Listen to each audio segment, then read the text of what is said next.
गुलाबाच्या झाडासाठी या खताचा वापर महिन्यातून एकदा जरी केला तरी झाडाची वाढ ही चांगली होईल आणि झाड अगदी कळ्या व फुलांनी भरगच्च होऊन जाईल. नमस्कार, स्वागत आहे तुमचे आपले यूट्यूब चॅनेल SP गार्डनिंग मराठीमध्ये. आज आपण या व्हिडिओमध्ये गुलाबाच्या झाडाविषयी माहिती पाहणार आहोत.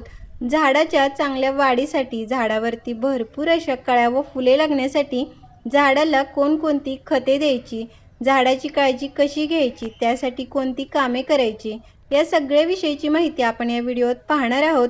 तर त्यासाठी व्हिडिओ कुठेही स्किप न करता शेवटपर्यंत नक्की पहा. आणि जर तुम्ही आपल्या चॅनेलवरती नवीन असाल तर व्हिडिओला लाईक व चॅनेलला सबस्क्राईब करायला मात्र अजिबात विसरू नका. गुलाबाच्या झाडाची छाटणी केल्यानंतर तुम्ही पाहू शकता भरपूर असे नवीन फुटवे हे आलेले आहेत. मात्र हे जे नवीन फुटवे आहेत त्याच्यात तयार होणाऱ्या ज्या फांद्या आहेत त्या देखील तितक्या सुदृढ मजबूत होणे देखील हे अत्यंत महत्त्वाचे आहे. कारण झाडावरच्या जेवढ्या फांद्या ह्या सुदृढ मजबूत असतात तेवढ्याच त्या फांदीवरती कळ्या व फुले देखील ही जास्ती प्रमाणामध्ये लागतात. कळ्यांचा, फुलांचा आकार देखील हा मोठा होण्यास मदत होत असते. तर त्यासाठी आता झाडाला कॅल्शियम, प्रोटीन यासारखे घटक मिळणे देखील आवश्यक आहे. तर त्यासाठी आज आपण या खायच्या चुन्याचा वापर हा करणार आहोत.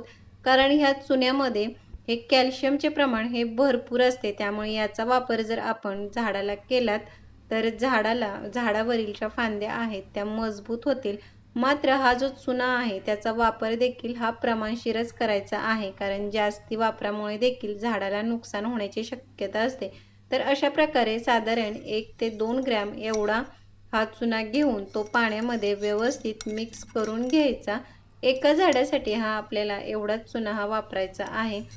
आता या तयार केलेल्या चुन्याच्या पाण्यासोबत आपल्याला अजून एका वस्तूचा खत म्हणून वापर करायचा आहे. तर ती वस्तू कोणती हे आपण व्हिडिओमध्ये पुढे पाहणार आहोतच. पण गुलाबाच्या झाडाला खते देण्याबरोबरच झाडावरती काही कामे करणे हे देखील तितकेच महत्त्वाचे आहे. कुंडीतील ही जी माती आहे ती देखील दर 15 ते 20 दिवसातून एकदा अशा प्रकारे हलवून मोकळी करावी. त्यामुळे झाडांच्या मुळापर्यंत ऑक्सिजन हा व्यवस्थित पोहोचला जातो. झाडांच्या मुळांची वाढ ही चांगली होते. साहजिकच आपले झाड देखील चांगले वाढते. त्याचबरोबर झाडावरती अशा प्रकारे भरपूर फुले येण्यासाठी झाडाला भरपूर सूर्यप्रकाश मिळणे देखील आवश्यक आहे. त्यासाठी गुलाबाचे झाड लावलेली ही जी कुंडी आहे ती अशा ठिकाणी ठेवा ज्या ठिकाणी या झाडाला दिवसभर भरपूर असे ऊन मिळेल. गुलाबाच्या झाडावरती ही जी उमललेली फुले आहेत ती झाडावरती सुकेपर्यंत तशीच ठेवायची नाही. कारण झाडाची ही फुले आहे ती जगवण्यामध्ये झाडाची एनर्जी खर्ची होते आणि आपल्या झाडावरच्या ज्या इतर कळ्या आहेत त्या उमलायला थोडा वेळ लागतो.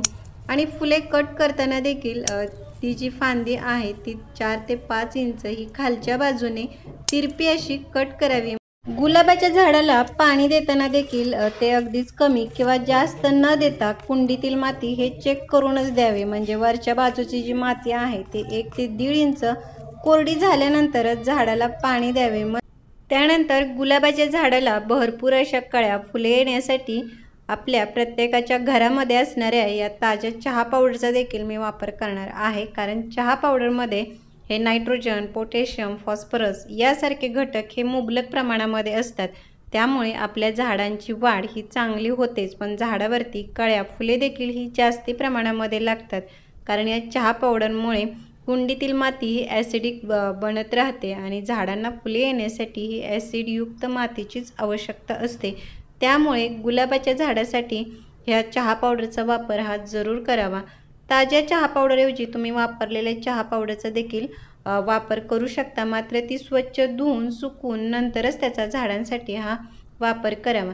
आता ही चहा पावडर आणि चुन्यापासून तयार केलेले जे पाणी आहे ते झाडाला देण्यापूर्वी कुंडीतील मातीमध्ये अशा प्रकारे गोल वर्तुळ करून घ्यायचे आणि या दोन्ही वस्तू झाडाला द्यायच्या आहेत. आता ही जी ताजी चहा पावडर आहे ती मात्र प्रमाणशीर, म्हणजे एका झाडासाठी फक्त अर्धा चमचा एवढीच वापरायची आहे. कारण ती थोडी स्ट्रॉंग असते त्यामुळे त्याचा जास्ती वापर हा करायचा नाही.